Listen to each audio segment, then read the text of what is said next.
नियमितीकरण के आदेश common cadre से पहले जारी हो। जब भी संघर्ष समिति के द्वारा कोई आह्वान किया जाए तो आप संयुक्त समिति को बहुत समर्थन एवं व्यापक समर्थन दें ताकि आपकी आवाज़ को हम सरकार के समक्ष उठाया जा सके।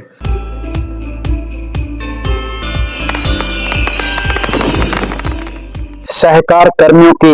नियमितीकरण के जल्द से जल्द हो आदेश, अन्यथा होगा बड़ा आंदोलन। प्रदेश अध्यक्ष हनुमान सिंह राजावत ने दिए संकेत। नमस्कार मित्रों, MW न्यूज मुखर वक्ता में आपका स्वागत है।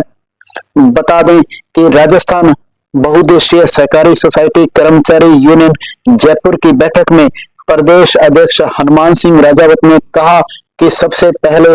जितने भी सहकार कर्मी स्क्रीनिंग से वंचित हैं उनकी स्क्रीनिंग करवाई जाएगी, अन्य कार्य बाद में करवाए जाएंगे।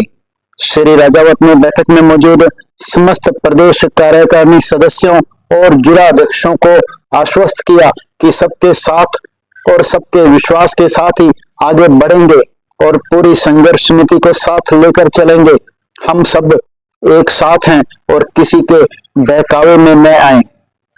कैडर अथॉरिटी के गठन का ड्राफ्ट फाइनल करने से पूर्व सभी से विचार विमर्श किया जाएगा। प्रदेश अध्यक्ष हनुमान सिंह राजावत ने समस्त पदाधिकारियों को कैडर अथॉरिटी की ड्राफ्ट कमेटी में अब तक हुई चर्चा व प्रगति से अवगत करवाया। श्री राजावत ने कहा कि राजस्थान बहुउद्देशीय सहकारी सोसाइटी कर्मचारी यूनियन तो सभी को साथ लेकर सहकार कर्मियों की समस्याओं का हल करवाने में हमेशा अग्रसर रही है। हमारा किसी भी संगठन या किसी भी व्यक्ति से कोई गिला शिकवा नहीं है, मगर सहकार कर्मियों को भ्रमित करने वालों से प्रत्येक सहकार कर्मी को बचने की आवश्यकता है। सहकार कर्मियों को एकता बनाए रखने का सुझाव देते हुए सोशल मीडिया पर किसी भी प्रकार की अनर्गल टिप्पणी न करने का आह्वान किया। श्री राजावत ने बैठक में पधारे सभी प्रदेश प्रतिनिधियों,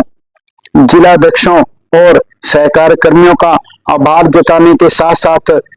इसी तरह एकजुट रहने का भी आह्वान किया और बैठक को सफल बनाने में अहम भूमिका निभाने वाले प्रदेश प्रवक्ता हेमंत कुमार व्यास को भी बधाई दी। विगत 6/10/2025 को हमारे सरकार के द्वारा एक कमेटी का गठन किया गया था, जो हमारे बहिष्कार के स्वरूप में एक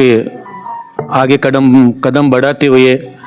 6/10/2025 को जो कॉमन कैडर के संबंध में कमेटी गठित की गई थी, उस वार्ता के पश्चात हमारी ये पहली बैठक है और लोगों के काफ़ी अपेक्षाएं हैं हमारे सहकार साथियों कि जो हमने मुहिम छेड़ी थी बहिष्कार के माध्यम से, तो आज उस कदम को बढ़ाते हुए हमारे संघर्ष की चलते और युवा साथियों का जोश और जुनून और युवा शक्ति का आक्रोश के देखते हुए सरकार के द्वारा हमारे एक अभूतपूर्व निर्णय लिया गया और एक कॉमन कैडर गठन के लिए कमेटी का गठन किया गया। उस गठन की प्रक्रिया को आगे बढ़ाते हुए 6/10/2025 को कुछ प्रारूप हमारे को दिया गया ताकि उस प्रारूप का हम अध्ययन करें, लेकिन प्रारूप में कुछ ऐसी कमियां रही है उसका हम अध्ययन कर रहे हैं। हमारी कोशिश होगी कि 2018 और 2022 के जो सेवा नियम जारी किए गए थे उनको उसी ड्राफ्ट में समावेश करके हम सहकारी साथियों के हित में एक अच्छा सा ड्राफ्टिंग बना के सरकार के समक्ष पेश करेंगे ताकि साथियों का अहित नहीं हो। हमारी मुख्य मांगे थी कॉमन कैडर नियमितीकरण, जो 10 जुलाई 2017 तक हमारे सहकार साथी नियमितीकरण से वंचित है, उनका नियमितीकरण करवाना। 20% जो बैंकिंग सहायक की भर्ती है उसमें कुछ शर्तें हैं, उस शर्तों को विलोपित किया जाए ताकि जो 20% की भर्ती में हमारे अपात्र हैं वो भी पात्र हो। और दूसरा चौथा बिंदु हमारे यह है कि 2022 की जो सेवा नियम जारी किए गए थे उसमें एक पद का डाइंग किया गया था, लेकिन नवीन ग्राम सेवा सहकारी समिति गठन के चलते स्टाफ की कमी के चलते हम चाहते हैं कि वहाँ पर भी एक ऐसा आदेश निकाले सरकार ताकि जो हमारे स्टाफ के अलावा अतिरिक्त जो कार्य कर रहे हैं कर्मचारी उनको वहाँ उस पोस्ट पर समावेश करके और एक अच्छा अंशदान लेके उनको भी नियमितकरण करने की कोशिश किया जाए, क्योंकि वो भी हमारे साथी हैं, वो भी निरंतर आज 2016 से लेके आज 2025 तक उसी पोस्ट पर काम करते हुए कार्य कर रहे हैं। उनकी भी आर्थिक स्थिति बहुत खराब है, तो हमारा यही सरकार से अपेक्षा है कि जो हमारी विगत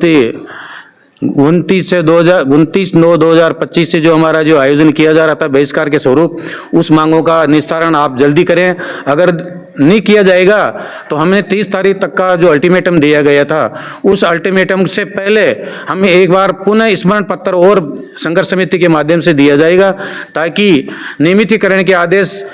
कॉमन कैडर से पहले जारी हो और नियमितीकरण करवा के हमारे साथियों का हम भला कर सकें। लोगों हमारे तरफ काफ़ी अपेक्षाएं रखते हैं और हम सरकार से भी अपेक्षाएं रखते हैं, और लोगों से भी अपील है कि जब भी संघर्ष समिति के द्वारा कोई आह्वान किया जाए तो आप संयुक्त समिति को बहुत समर्थन एवं व्यापक समर्थन दें, ताकि आपकी आवाज़ को हम सरकार के समक्ष उठाए जा सके। बहुत बहुत धन्यवाद।